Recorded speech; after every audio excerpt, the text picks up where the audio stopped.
But let's now welcome Claire Mackay, one of our panel of financial planners that we use on Your Money and Your Life from Quantum Financial. Claire, good to see you. Great being here. Now, we're going to focus on how to plan for being an empty nester. When the kids pack up and go, Lib and I sort of have been through that a couple of years ago. I tell you what, it can be quite disruptive to your life. Oh, it's emotionally, your children are becoming young independent adults, which is wonderful. Yep. But it also, you have to start thinking about, well, what's the next stage of your own life? Yep.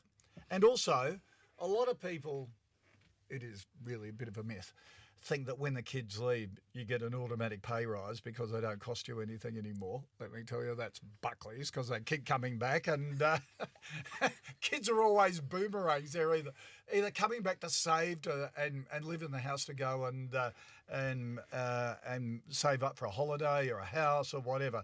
We've had that experience for about the last 10 years. But taking advantage of the kids not being there, what sort of things should you put in place? Well, I think the key thing is that when you've got, particularly your children are eating you out of house and home, and they're having long showers and using the electricity, there should be a pay rise when they leave. And when they come back, because it's not an if, for most families it is an element of boomerang child, it's about setting expectations. Mm-hmm. Because particularly if you have more than one child, about the equity of that. So being very clear about, well, you know what, the family home is still here and that is a plan B, or there is an agreement. But, if you do come back, it's market rate board, it's market rate expenses. Oh, I totally agree with you on that. Sort of when kids come back, if they're adult kids, it is, hey, you're cutting into our lifestyle to support yours. So, yes, you can save up for this great holiday, but it means we may not be able to if we're carrying the cost. Absolutely. And we've done that ourselves before. We've given them a lease, and also a bit cheeky, I suppose. We did get away with it with one child, not the other three. We charged them a bond. Excellent. Such as, if you don't pay your board, we'll take it out of your bond. That certainly focused the attention. What should you do with the money? Well, this again is about what's the next stage for you. And if for most people it's, well, have we still got any mortgage left on our family home? Let's turbocharge that pay rise into paying down that as quickly as possible. Yep. If that's not an issue, then it's about, when can you start looking at your retirement and having all those fun travels that your kids seem to want a little bit earlier. So it's about realigning what your financial goals are and looking at your budget and putting in place strategies to really get there faster. It is really great advice, because rather than the kids just leave, you're saying, sit down when they do leave, work out what you've saved on them leaving. Yes. A dollar figure. Absolutely. And make that your plan to put away. So you're not just saying, I'm saving money, and then it gets lost in your lifestyle. You're saying have a really particular process to do it. I'm saving $500 a week because my kids have moved out, so I'm going to make sure I save that $500 into an investment account. Absolutely. Or put into super. And it means then that if the kids do come back, you know what your numbers are. Yep. And if kids come back at different times, you can be fair and equitable across all of them as well.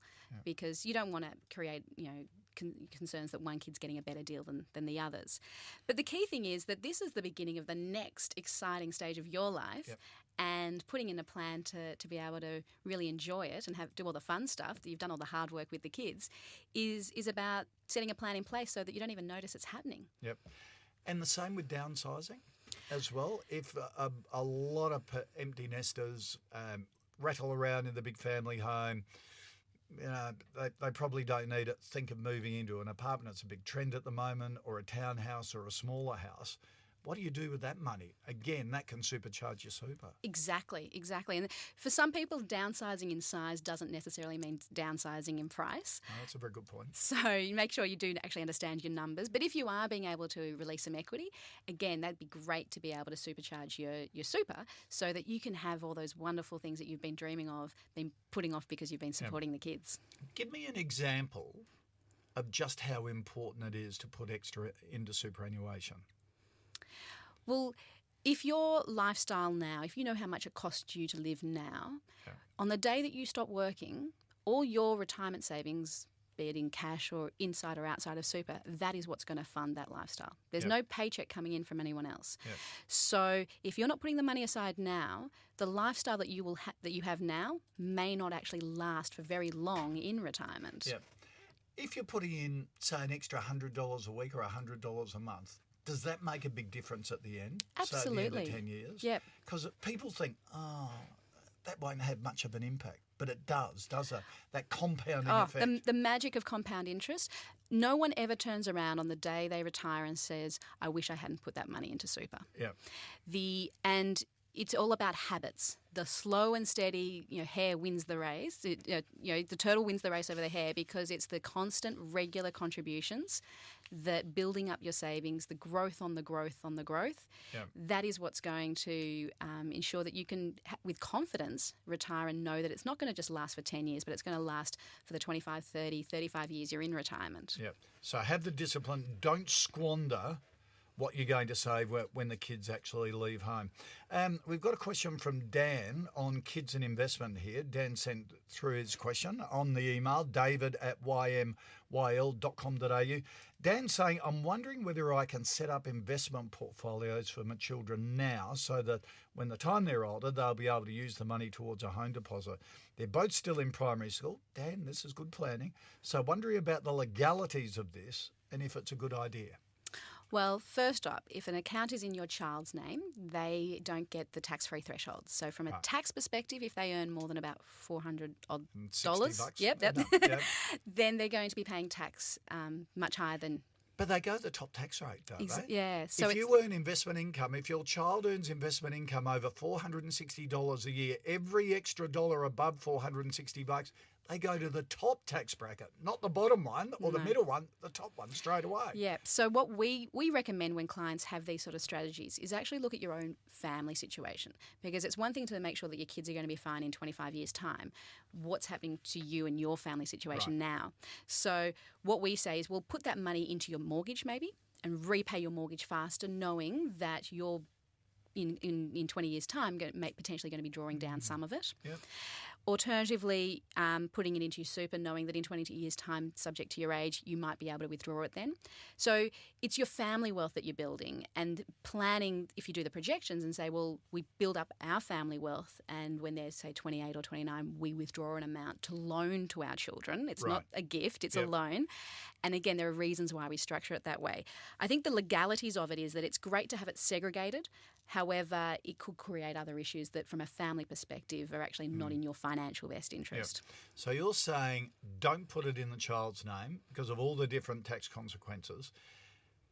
Number one, make sure you're financially stable because that's going to be the important thing in your child's life. Absolutely. And number two, if you want to earmark, because everyone thinks in boxes, don't they? Yes. Well, that's that little bit to pay the kids' school fees or whatever. Do it in a separate account or pay down debt with the ability to withdraw it back after that. Excellent. Yeah, that's exactly it. Okay.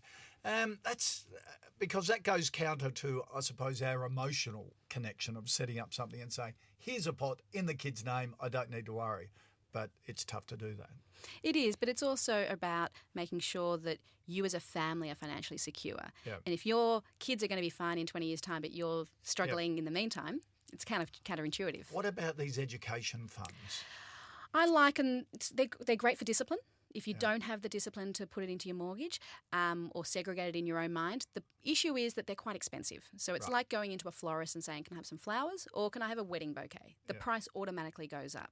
So you're paying for the privilege of the discipline. Right. Okay. All right. That's a good warning. Claire, good to see you. Thank you very much for your time today. Claire Mackay there from Quantum Financial.